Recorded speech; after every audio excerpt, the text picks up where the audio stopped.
Are you sure? Here's the 30-second lesson on what legends know. Never ask a bride why she's getting married. Don't wear a skirt on a windy day. Deodorant is not a shower. Don't sniff chili flakes. And don't forget, saving is not investing. Legends don't just save, they invest in mutual funds. Mutual fund investments are subject to market risks. Read all scheme-related documents carefully. We haven't talked about Pakistan for some time. However, there are things happening there. Things are always happening in Pakistan, but things happening there lately which I think need attention right now. So there's been a series of attacks in what is the Pakistani Western region.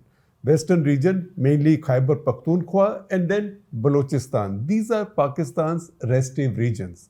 Now, you will say that there is always trouble going on in those areas. So what's new now? What's new now is that the intensity of these incidents has increased. Intensity, frequency, and also the level of casualties, the damage inflicted. So if you see, there was an attack on a convoy, a couple of vehicles carrying Shias. Now, Shias in these areas, Shias are 15% of Pakistan, by the way. And Pakistani army also has a very large number of Shias, and within the army and within Pakistani institutions, there isn't such an issue. But at the popular level, particularly since the rise of fundamentalism, the Sunni majority has targeted Shias, and that's the reason you see these mosque attacks on Fridays. Usually, these are in Shia mosques. In this case, however, this was a group of Shias being taken in a sensitive region. In what is generally a sensitive region for intersectarian rivalries, the Khurram district, or what used to be called Khurram Agency in the past, in Khyber Pakhtunkhwa, or what used to be called Northwest Frontier Province. So a bunch of terrorists stopped this convoy, which, by the way, had police protection, and fired at it, killing a large number of people. The BBC said the latest from BBC was 41 dead, 16 seriously injured, but I have seen stuff on Pakistani media that talks about the figure of fatalities going above 50. So that's a very serious attack. Now, this is not a one-off attack on this convoy that was going from Parachinar, near the border with Afghanistan, to Peshawar. This was also described by the Interior Minister Mohsin Naqvi as a terror attack. Then 19th November, just the other day, 19th November, TTP rammed a vehicle loaded with explosives into the perimeter wall of the Armed Forces encampment. So Armed Forces fired back, and they say they killed 6 TTP terrorists as well, but 12 soldiers were killed. This was a suicide attack for which Hafiz Gul Bahadur, who is the leader of one of the breakaway factions of TTP, Tehreek-e-Taliban Pakistan, he took responsibility. November 18, just a day before that, 8 soldiers and 9 militants were killed, again in a clash at a checkpoint. November 18, we are still on November 18, 7 cops were taken hostage, again at a Bannu checkpoint. Bannu is also, see on the map, see Parachinar, see Peshawar, see Bannu, you will know what area we are talking about. 7 cops were taken hostage, and they were released after negotiations. We don't know what is it that was given in exchange for them. Then what's been happening is that lately both factions, that is Tehreek-e-Taliban Pakistan and the Hafiz Gul Bahadur faction, both have been operating at great intensity. Late October, 10 policemen were killed at a checkpost. November 16, I'm going back and forth a little bit. November 16, because I'm also shifting regions. So if you go further south from KPK, you come into Balochistan. So Baloch Liberation Army, BLA, they killed 7 soldiers on November 16. That also just about 4 or 5 days back. There was also a bombing. You go a week earlier, November 10, there was a bombing by Baloch Liberation Army, BLA, at the Quetta railway station. You've seen those pictures and videos. Some of these will be running as we talk. That bombing killed 26 people, including 14 soldiers, at this old railway station. Now the Pakistani army, the Pakistani establishment dismisses all these people as Khawarij. Khawarij goes back to Islamic history. I will not go so much into detail, but it's like one of these great famous Islamic battles. Those who decided to stay out means those who did not join the battle, they were declared to be infidels and they were called Khawarij. So the Pakistani establishment dismisses TTP and others as Khawarij, as betrayers to the faith. However, that doesn't change the fact that they are very powerful. In November 2022, 2 years back, the ceasefire between TTP and Pakistan Army had ended. In fact, we had done an entire CTC episode on that, of which I'll share a link with you. And that had looked at the dire possibilities going ahead. Since then, and this is data from Pakistan Institute for Conflict and Security Studies, about 900 Pakistani soldiers from various forces, army, paramilitary forces, rangers. Also, there are some levies and militias that work in the frontier region, the police. 900 uniformed soldiers of Pakistan have been killed in this period, and many more civilians, I'm sure, and many more on what is seen as the terrorist side or TTP side and the BLA side. Again, since we are into the number, just in the year 2023, about 700 attacks have taken place, causing 1,000 deaths. This includes deaths of civilians, soldiers, militants, etc., etc. Pakistan has been responding in many complex ways because they have a problem. They like the Afghan Taliban. At the same time, they accuse the Afghan Taliban of helping TTP, Tehreek-e-Taliban Pakistan. But how do you like one set of Taliban and not like the other? So this contradiction, in fact, is underlined in this tweet by Amrullah Saleh, who is the former intelligence chief and vice president of Afghanistan, who uses an old Afghan saying to make the point. That's the Afghan wisdom that says you can't carry two melons in one hand. एक हाथ में एक ही खरबूजा पकड़ सकते हैं. You can only carry one melon in one hand. What he means is that you can't be having friendship with the Afghan Taliban and enmity with Tehreek-e-Taliban Pakistan. You can't balance the two. So either you break off from Afghan Taliban or you can't fight the Pakistani Taliban. Also, there is a point that he made in his off-the-cuff interview with me a week earlier. You should check it out. I'll share again a link with you. And that's a very good point.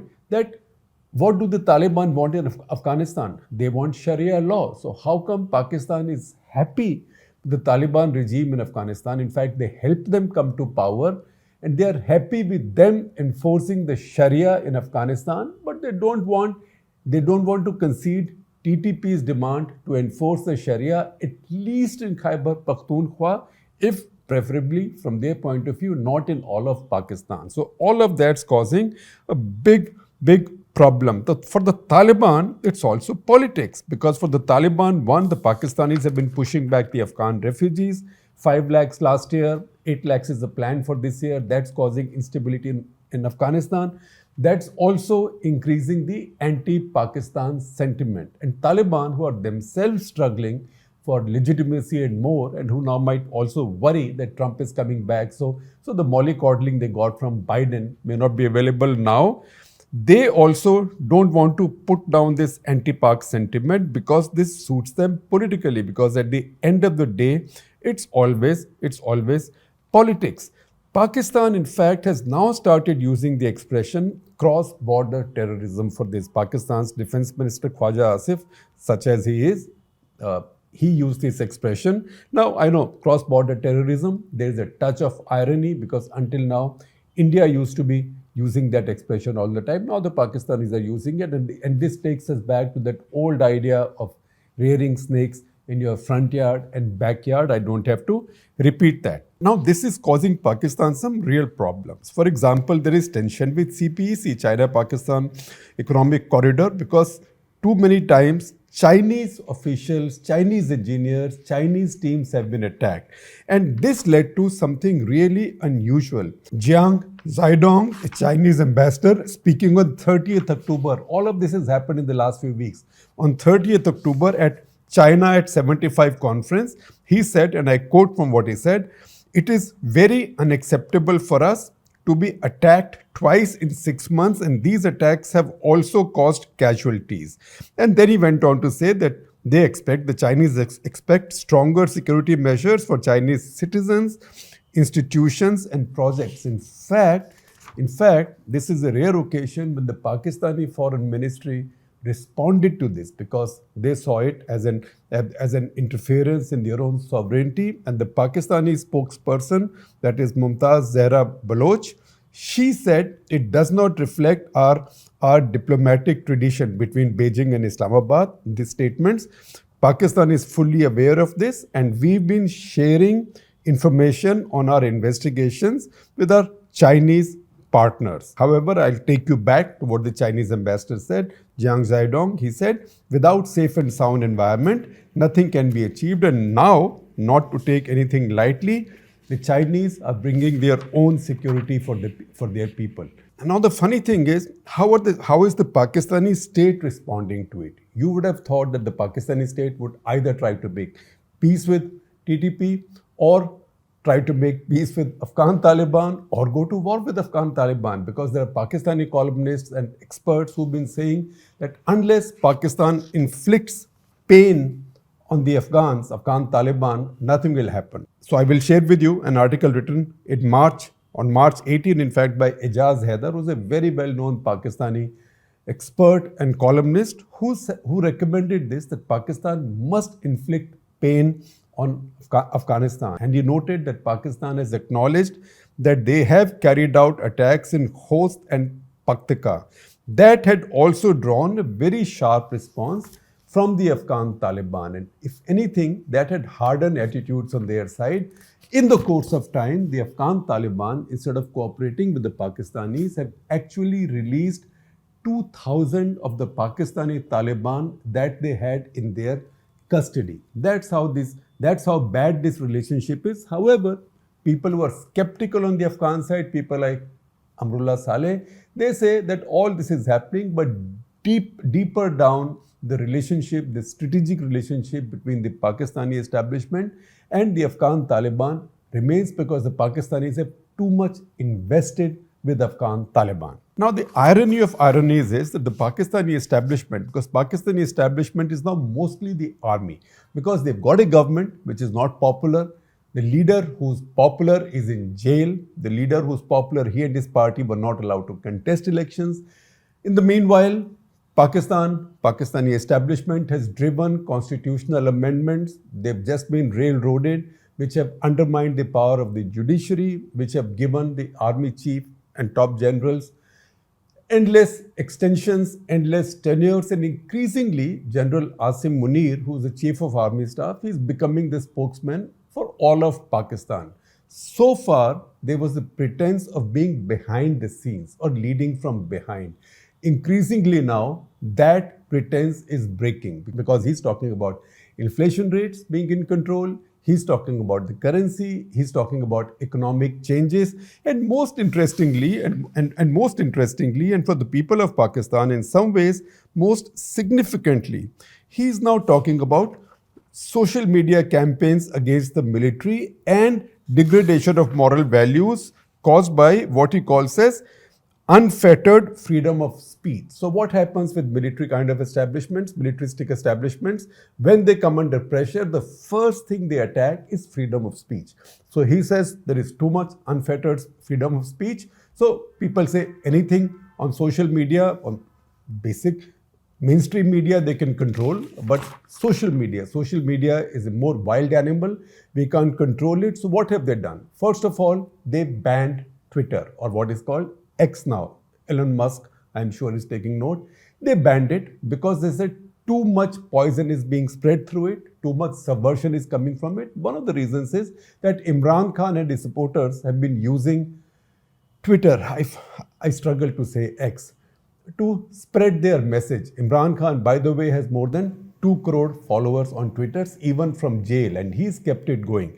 Because Twitter was banned, Pakistanis started using VPN or virtual private networks. Then the state banned that as well, because they said social media is also running campaigns against the military, and how can anybody dare to run a campaign against the almighty holy military of Pakistan? So read an article by my old friend and colleague Zahid Hussain in Dawn, who underlines the stupidity of this project. And he says you are spending billions of rupees now putting these firewalls and banning VPNs, so much so that he notes that the leadership or the establishment in Pakistan has reached out to Council of Islamic Ideology, CII, to get a fatwa from them saying that social media and VPN are un-Islamic. So I'm quoting from Zahid. He says, if anything, it is restrictions on democratic and media freedoms that make the country more insecure. That is the situation that Pakistan is in right now. Now, an old friend of mine passed away earlier this week, Khalid Ahmed. I wrote about him. I also spoke about him. You might have seen it. You might have read it. The fact is that most of his friends and followers and admirers are not able to read this in Pakistan or see this in Pakistan.